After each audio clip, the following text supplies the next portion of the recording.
The only thing that we didn't know is at what mass it would appear.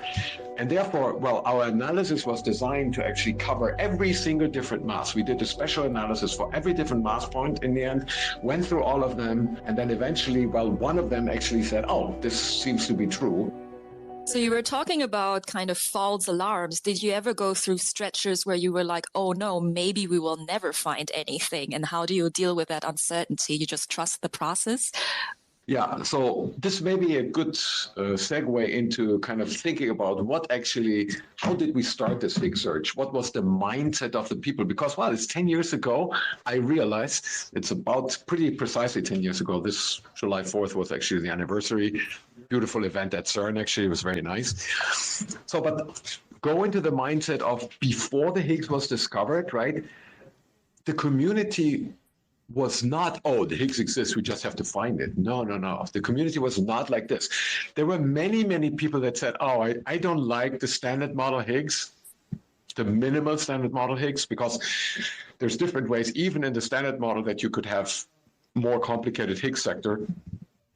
But people were not convinced that the Higgs even existed. There were people that would hate for the Higgs to exist because their theory was that it was actually different.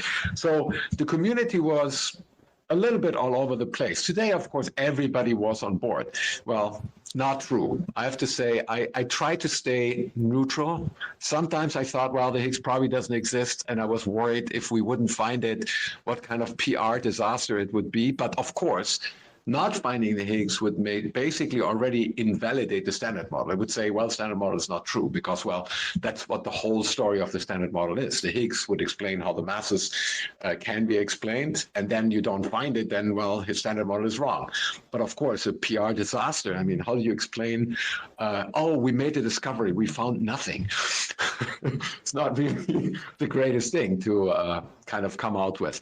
So the mindset, I think, was like, well, if the Higgs exists, we know exactly how it's supposed to materialize.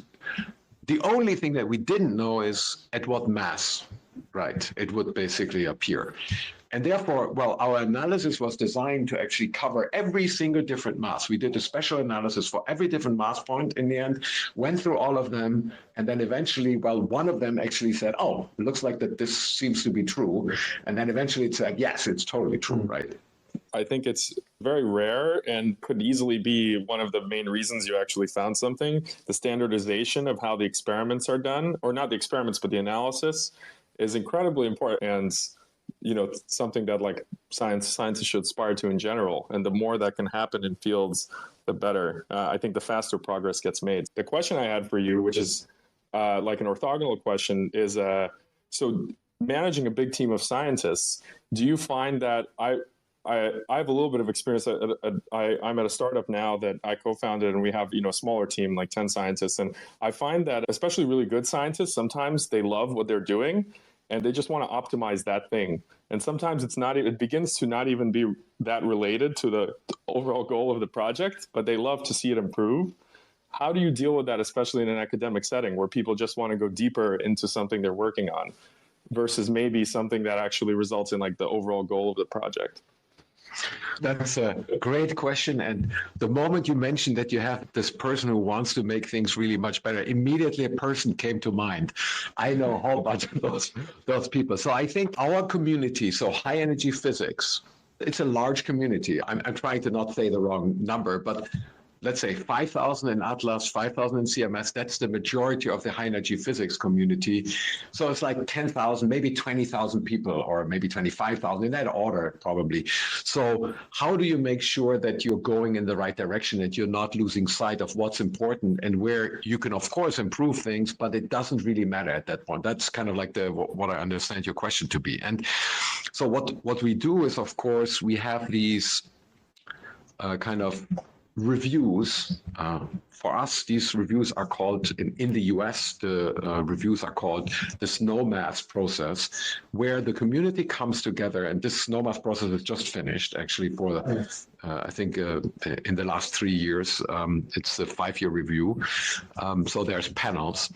And in this SNOMAS process, the community gets together, there's massive working groups, they work for over a year, and in the end, a report is produced which tells you what actually the community is really most interested in. So you prioritize what are the important goals in the community. And then according to that, the results of that panel, of that process, the DOE or the NSF, they give funding, right? So that means you make sure through this process and the funding agencies that these that the priorities are actually kept. Of course, now if you go to a smaller context, I have my group that I run, and then there's this one person who wants to do something that, of course, will make this particular thing better, but maybe that's not an important thing overall to do because it doesn't, in the big picture, play a role. The question I always ask, so we have an analysis that we want to accomplish. We want to,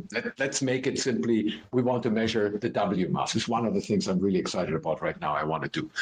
And then there's a person who works on, let's say, one of the uncertainties that is going to enter into the uncertainty on this W mass measurement. And the person is like, oh, I can do this and that. And I'm like, well, how large, what is the contribution to this uncertainty, the overall uncertainty? And the person says, well, I mean, it's only 0.5%. And I'm like, all right, do you want to spend another half year or a year to work on this? Or do you rather want to work on another uncertainty that enters into the whole game, where basically that is 50% of the overall uncertainty? That's the way you basically explain it. And of course, eventually people understand, and you try to basically make sure that people don't lose sight of the big goal. And the big goal is clearly, well, physics. The physics result is the big goal.